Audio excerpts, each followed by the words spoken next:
Assalamualaikum warahmatullahi wabarakatuh. Salam guru penggerak. Saya Tias Aditya Rimawan, calon guru penggerak Angkatan 8 dari Kabupaten Karawang, Provinsi Jawa Barat. Saya bertugas di SMK Negeri 2 Karawang. Pada video ini, saya akan memaparkan aksi nyata penerapan modul 1.1 Pemikiran Filosofis Ki Hajar Dewantara. Sebelumnya, perkenalkan fasilitator saya Ibu Irma Rahmawati dan pengajar praktik saya Bapak Eko Marwanto. Aksi nyata merupakan kegiatan melakukan sebuah tindakan sebagai implementasi dari pemahaman yang sudah didapat mengenai pemikiran filosofis Ki Hajar Dewantara. Berikut ini merupakan pemaparan aksi nyata modul 1.1 yang dilakukan di dalam kelas. Ki Hajar Dewantara mengatakan bahwa pendidikan sejatinya menuntun anak mencapai kekuatan kodratnya sesuai dengan kodrat alam dan kodrat zaman. Kodrat alam berkaitan dengan sifat dan bentuk lingkungan di mana anak berada. Jika melihat zaman kekinian, kita mengerti bahwa anak zaman sekarang tidak dapat lepas dari gadget atau handphonenya. Untuk saat ini, kita sebagai guru hendaknya mempersiapkan siswa memiliki keterampilan abad 21 dan juga mempersiapkan siswa dalam menghadapi era revolusi industri 4.0 yang dikenal dengan keterampilan 4C, yaitu collaboration, communication, critical thinking, dan creativity. Kita sebagai guru sudah seyogyanya dapat memfasilitasi suatu pembelajaran agar siswa dapat mengembangkan keempat keterampilan tersebut. Aksi nyata Merdeka Belajar dengan menerapkan pemikiran Ki Hajar Dewantara dan model pembelajaran Project Based Learning untuk mewujudkan profil pelajar Pancasila, yaitu bergotong royong, bernalar kritis, dan kreatif. Beberapa hal yang akan saya bahas dalam video ini yaitu mengenai yang pertama latar belakang aksi nyata, yang kedua deskripsi aksi nyata, yang ketiga hasil dari aksi nyata, yang keempat, testimoni dari rekan kerja, dan yang kelima, pembelajaran yang didapat. Yang menjadi latar belakang dilakukannya aksi nyata ini diantaranya, yang pertama, proses pembelajaran yang saya lakukan masih didominasi oleh guru atau teacher-centered. Yang kedua, hal terpenting dari pemikiran Ki Hajar Dewantara adalah pendidikan harus memerdekakan siswa. Yang ketiga, pemikiran Ki Hajar Dewantara sejalan dengan tantangan global abad 21 yang menuntut perubahan paradigma pembelajaran. Yang keempat, upaya yang dapat dilakukan dalam perubahan paradigma pembelajaran antara lain berupa perubahan strategi pembelajaran. Yang kelima, penerapan model pembelajaran Project Based Learning atau PJBL mempersiapkan siswa dalam menghadapi tantangan global abad 21 dan era revolusi industri 4.0. Mari kita bahas bersama-sama. Tahap perencanaan terbagi menjadi beberapa kegiatan. Yang pertama, menyusun rencana pembelajaran. Yang kedua, mendiskusikan kepada guru serumpun. Yang ketiga, meminta izin kepada kurikulum. Yang keempat, mengkomunikasikan kepada kepala sekolah sebagai penanggung jawab di sekolah. Mari kita bahas bersama-sama. Tahap perencanaan terbagi menjadi beberapa kegiatan. Yang pertama, menyusun rencana pembelajaran. Yang kedua, mendiskusikan kepada guru serumpun. Yang ketiga, meminta izin kepada kurikulum. Yang keempat, mengkomunikasikan kepada kepala sekolah sebagai penanggung jawab di sekolah. Tahap yang kedua adalah pelaksanaan. Dalam tahap pelaksanaan penerapan Project Based Learning dilaksanakan melalui beberapa tahap, diantaranya yang pertama adalah orientasi siswa pada proyek yang akan dilaksanakan. Dalam pembelajaran kali ini, murid melakukan perencanaan mengenai pembuatan ecobricks, di mana murid diinformasikan untuk mencari sampah plastik di lingkungan sekolah dan memilah sampah bersih dan sampah kotor. Jika sampahnya kotor, maka harus dibersihkan, kemudian dijemur sampai kering. Kemudian, sampah yang sudah bersih dan kering digunting kecil-kecil, dimasukkan ke dalam botol plastik, dan dipadatkan. Selanjutnya, mengorganisasikan siswa untuk belajar. Dalam tahap ini, saya mengarahkan murid untuk membagi tugas setiap anggota kelompok untuk berkontribusi pada setiap pembuatan ecobricks. Tahap selanjutnya, saya membimbing siswa dalam melaksanakan proyek. Pada tahap ini, saya membimbing murid dalam pembuatan ecobricks, dimulai dengan pemberian materi ecobricks serta manfaatnya terhadap lingkungan. Kemudian saya membimbing murid untuk melaksanakan tahapan proyek pembuatan ecobricks. Tahap pelaksanaan yang keempat adalah mengembangkan dan menyajikan hasil karya. Dalam tahap ini, saya memberikan kebebasan yang seluas-luasnya kepada siswa untuk membuat produk ecobricks sekreatif dan semenarik mungkin. Kemudian, hasil produk ecobricks yang sudah mereka buat dipresentasikan dan ditampilkan di depan kelas. Tahap terakhir dari tahap pelaksanaan ini adalah evaluasi. Adapun rinciannya, yang pertama mengevaluasi produk ecobricks yang sudah dibuat oleh siswa, kemudian melakukan pembahasan produk ecobricks dengan berbagai sumber rujukan, kemudian mengambil kesimpulan, lalu melakukan tindak lanjut, dan yang terakhir membuat video aksi nyata. Adapun hasil aksi nyata yang telah dilakukan adalah: yang pertama, pembelajaran yang awalnya berpusat pada guru menjadi pembelajaran yang berpusat pada murid melalui kegiatan project based learning dengan membuat furniture kantor melalui pemanfaatan produk ecobrick. Yang kedua, terciptanya merdeka belajar bagi murid melalui kebebasan murid dalam mengekspresikan imajinasinya yang dituangkan melalui produk ecobricks. Yang ketiga, munculnya kemampuan keterampilan 4C, yaitu collaboration atau kolaborasi, communication atau komunikasi, critical thinking atau berpikir kritis, dan creativity atau kreativitas. Berikut ini adalah testimoni dari murid dan rekan kerja. Assalamualaikum warahmatullahi wabarakatuh. Perkenalkan, nama saya Feby Sri Astuti.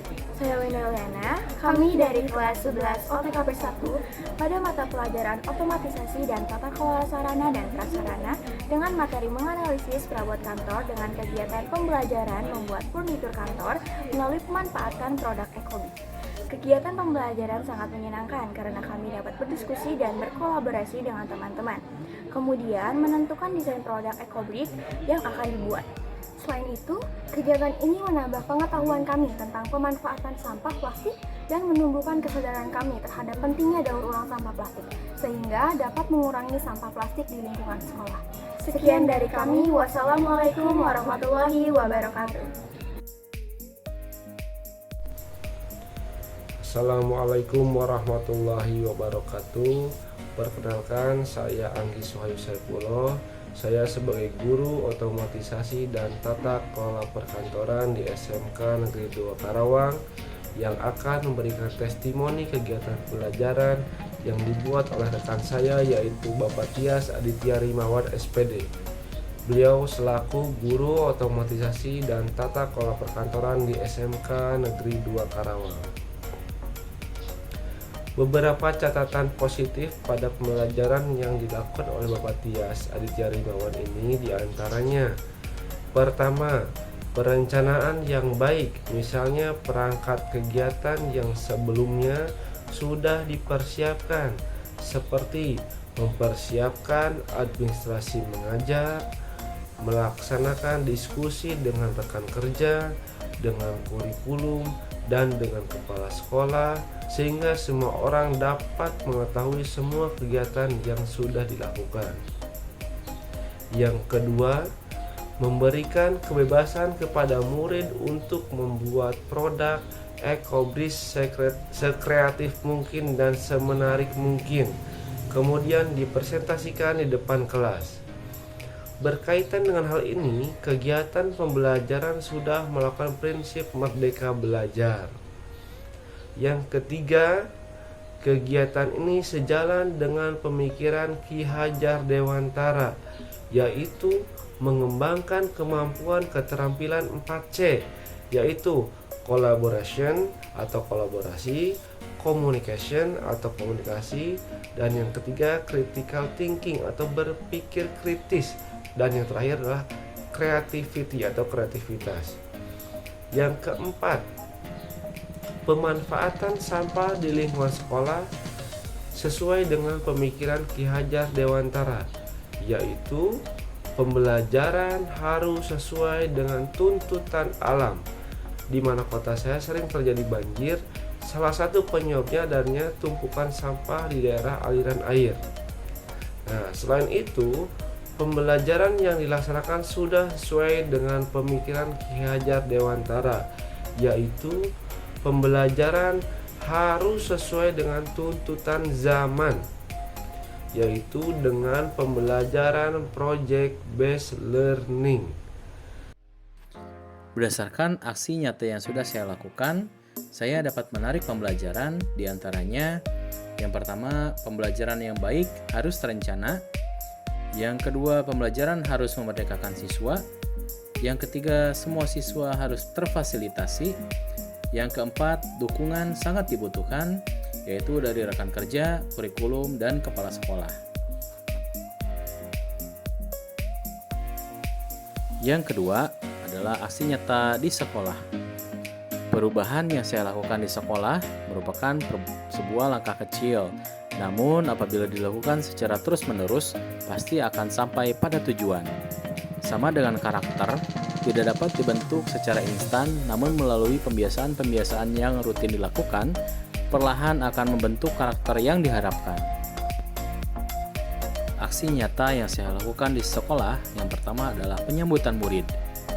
Gerbang sekolah adalah pintu masuk di mana murid akan memulai hari untuk menimba ilmu. Menyambut murid merupakan bentuk kepedulian dan perhatian saya terhadap murid. Bukti bahwa guru siap menerima murid dengan segala kondisi yang ada pada mereka. Setiap pagi, saya selalu berusaha menyambut dan menjemput mereka di gerbang sekolah. Membiasakan mereka menyapa melalui pembiasaan 5S, yaitu senyum, salam, sapa, sopan, santun, mengecek ketertiban berpakaian murid, menumbuhkan kehangatan hubungan dengan mereka, dan menyalami setiap murid. Dari sini ada getar semangat yang saling mengisi, siap mengarungi samudera ilmu tanpa batas. Pembiasaan yang kedua adalah pembacaan Al-Masurat. Agenda rutin bagi seluruh murid muslim melakukan pembacaan Al-Masurat yang dilaksanakan setiap hari selama 15 menit sebelum kegiatan belajar mengajar dimulai dan 15 menit sebelum jam pulang sekolah. Kegiatan pembacaan Al-Masurat ini merupakan pendidikan karakter untuk membentuk siswa yang berkarakter religius, melatih rasa tanggung jawab siswa terhadap agama yang dianutnya. Kegiatan pembiasaan yang ketiga adalah gerakan literasi. Agenda rutin bagi seluruh murid melakukan literasi buku. Kegiatan ini dilaksanakan setiap hari Kamis selama 30 menit sebelum kegiatan belajar mengajar. Literasi buku merupakan pendidikan karakter untuk membentuk siswa yang berkarakter disiplin, bertanggung jawab, berwawasan luas, cerdas, kritis, dan dapat meningkatkan empati seseorang dan lain-lain. Kegiatan pembiasaan yang keempat adalah gerakan memungut sampah atau GAMS. Gerakan memungut sampah dilakukan setiap hari Jumat sebelum kegiatan belajar mengajar dimulai. Program ini bertujuan untuk membentuk karakter siswa yang cinta terhadap lingkungan dengan cara memungut sampah yang ada di lingkungan sekitarnya. Diharapkan para siswa bisa menularkan kegiatan ini di lingkungan rumahnya agar bisa menjadi penggerak dalam menanggulangi persoalan sampah di sekitar rumahnya. Kegiatan pembiasaan yang kelima adalah senam hari Jumat atau disingkat sehat. Kegiatan sehat ini dilaksanakan setiap hari Jumat pada minggu genap di setiap bulannya. Kegiatan ini dijadikan sebagai salah satu strategi penanaman nilai-nilai karakter atau pembentukan karakter siswa seperti semangat juang yang tinggi, sportivitas, pantang menyerah, serta membangun kemandirian dan menyiapkan siswa yang berkarakter tangguh. Sekian video aksi nyata modul 1.1 mengenai penerapan pembelajaran di kelas dan di sekolah menurut pemikiran filosofis Ki Hajar Dewantara. Terima kasih telah menyaksikan video ini. Wassalamualaikum warahmatullahi wabarakatuh. Salam guru penggerak, tergerak, bergerak, dan menggerakkan.